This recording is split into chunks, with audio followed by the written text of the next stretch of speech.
goes to the editor of this book, Robert Adamson. Thank you.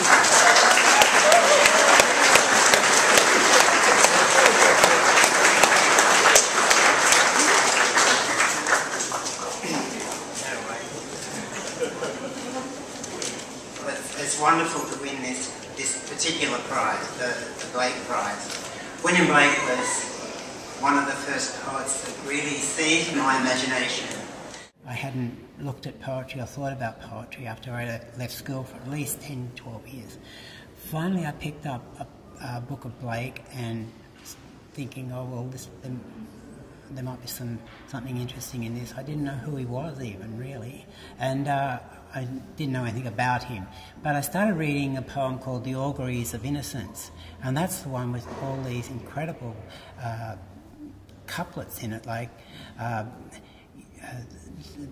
the wild deer wandering here and there keeps the human soul from care. And that's got to see the world in a grain of sand, heaven in a wildflower, to hold eternity in the palm of your hand. All those amazing couplets. And I didn't actually know these terms or words, but what had happened was I'd finally discovered poetry rather than verse. You know, it was deep poetry. It was something fascinating about it that I didn't quite understand, but subliminally I knew this was the real stuff. First of all, it starts with a quote from Emily Dickinson. "My worthiness is all my doubt."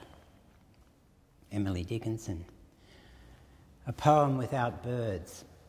This morning the tree ferns woke and opened out as sunlight dispersed a thick mist. This morning in a memory incised with old phrases, mouthing words then uttering a sentence with your unfinished breath. Banana trees rustle. A first breeze arrives, bringing the perfumes of the ebb. Watermarks down on the mudflats begin to evaporate. Morning turns its back on the sun, then gradually night arrives. In the skylight, stars appear through the smoke screen of a burn-off. Brilliant pinholes. Stars are clustered trees hung in the night sky. Whose body, whose eyes look up into the heavens? The problem of suffering expands forever. Dust and light again, maybe time, if it exists.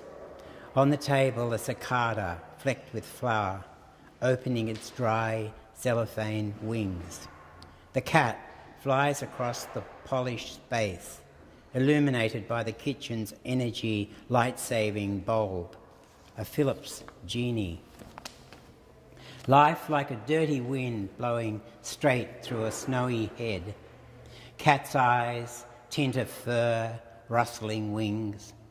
Praise life with broken words. Thought, well, I guess it's to do with a meditation on the soul, on what a soul is. And I wrote a book called The Clean Dark 20 years ago, and I had the idea of a clean darkness, which was like something positive in the dark rather than a negative.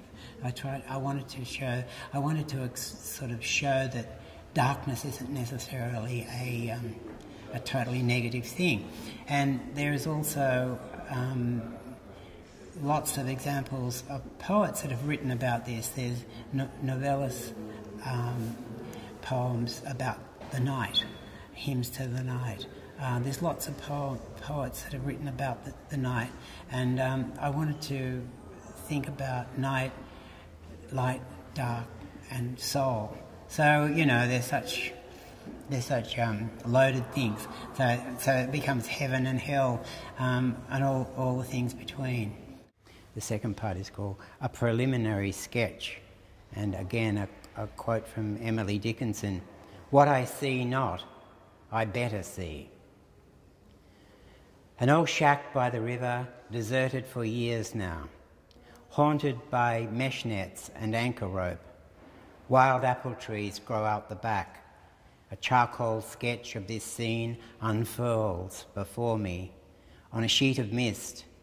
I push aside tough vines of morning glory, then walk on into the drawing. It's difficult to move in this landscape, and I have forgotten the names of most flora and fauna.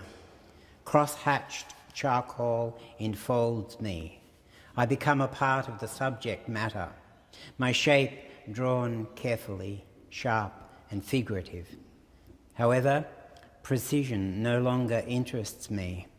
My attention is focused by smudges, the forms grown vague. Just 50 years ago, a country of sandstone and gums. A second ago, ferns and hardship. The heavy tidal swings roll corks and drown fish caught by their gills in the smothering mesh. In the distance, bushfire writes its killer lines. Orange loops, burning seraphs, spill over the sandstone escarpments. I fished these tides when I was young and abstract. What rubbed off? What idea sunk home? I rejected the lessons and feared my mother's God, the Christ I couldn't believe in. The friends in those days, the ones I loved, are now drawn beside me in the margins. The kirk we attended appears, the place where the minister refused to tell me exactly what a soul might be. Although mine, come Judgment Day, would be flung into hell along with the others who weren't chosen. The Presbyterian soul is not mysterious. Rather, it's something we were lumped with. Now I rise from the sketch, my face smeared with ink from years of sinning. Back on the river, my boat ploughs through the fog. I'm looking hard. What form, shape, or song might represent a soul? What words, paint or mud, resemble such an intangible glow? A stain of mist hangs above a black butt, brushed by the wings of a grey-headed flying fox.